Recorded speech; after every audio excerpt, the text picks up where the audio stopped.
What up, Reef and Peeps? It's Psywar. In this 55-gallon update, I give up on the dosing pump and pull the plug. But it's not all bad. There's a bit of good news too.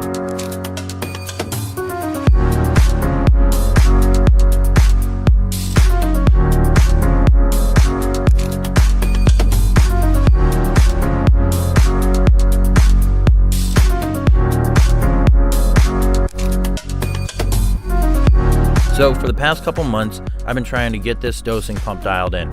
Even though I've been making small adjustments, the parameters have been swinging wildly up and down.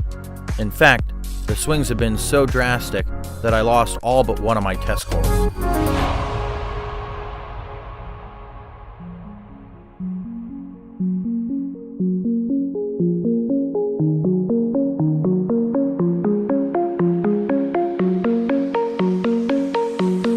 For some reason, this one lone hammer coral managed to make it through the fray. It's definitely a survivor. So, about 2 weeks ago, I decided I wanted off this roller coaster ride, and I threw in the towel.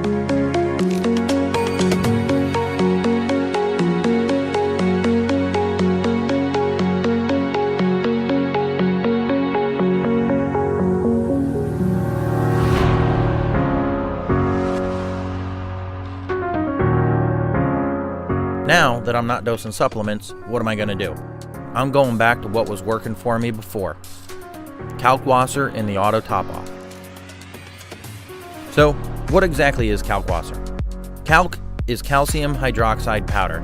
In very oversimplified terms, when kalk is added to fresh water, it separates into calcium and alkalinity. The actual process is way more complicated and technical, but I'm not concerned with that. What does Kalkwasser do? Kalk is used to maintain, not raise, calcium, alkalinity, and even pH in our reef tanks. Calcium is used by stony corals to make their skeleton.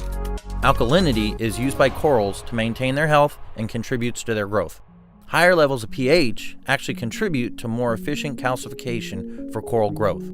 How do you add Kalkwasser to your reef tank? As the water in your saltwater tank evaporates, it leaves behind the salt.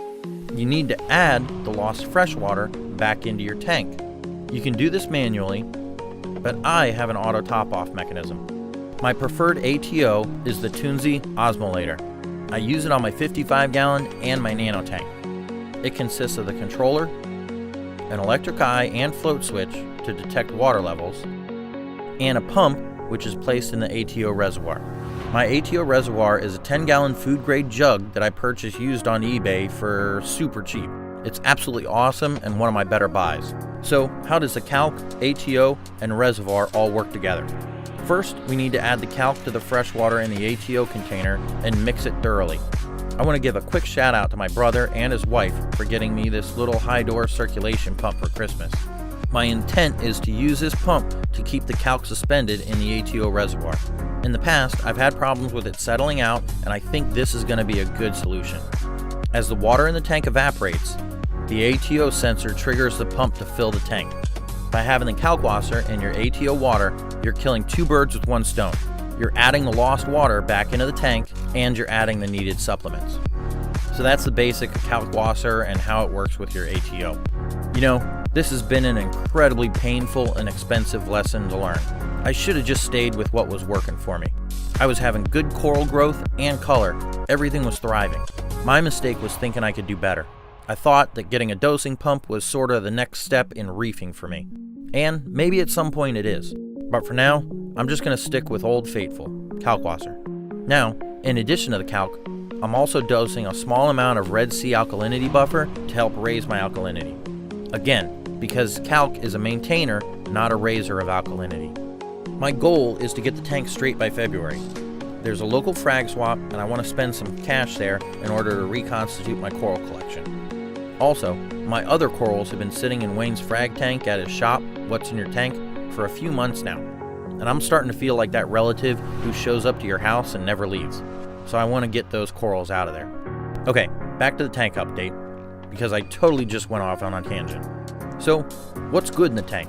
The hair algae is all but gone. I don't know why, I don't know how, but one day I was cleaning the tank by blowing the rock off with a turkey baster, and all the hair algae just let go. I was almost jumping up and down for joy. It's been a long time since I've had a win with this tank, so I was excited. I'm not sure if the catalyst was the use of GFO, or maybe the new skimmer, or maybe the switch to Kalkwasser, or maybe all of them combined. I don't know, and I don't care. All I care about is that I can see a small light at the end of this long dark tunnel.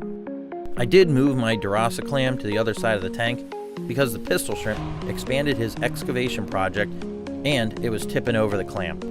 But now that the clam is on the other side of the tank, for some odd reason, my neon goby decided the clam was a great place to hang out. So far, it's not affecting the clam, so I'll leave him alone. I added a Rainford goby to this tank because I like the one at my nano so much. So far, he's doing good and nobody's bothered him at all. The new skimmer is chugging along and pulling all types of gunk out of the tank. The thin marine pure block is marine puring? I don't know, but it's sitting there doing whatever it does. All in all, things are going well. My alk is slowly raising, and last time I checked, it was up to 7.5. I don't want to jinx it, but I think I may finally have a reef tank again. Well, that's it. As soon as I get some coral to actually live and grow in this tank, I'll let you know. I feel confident I'm almost there. If you enjoyed this video, make sure to give it a like, and if you want to see more of my adventures in reefing, go ahead and subscribe. Until the next video, stay salty, peeps.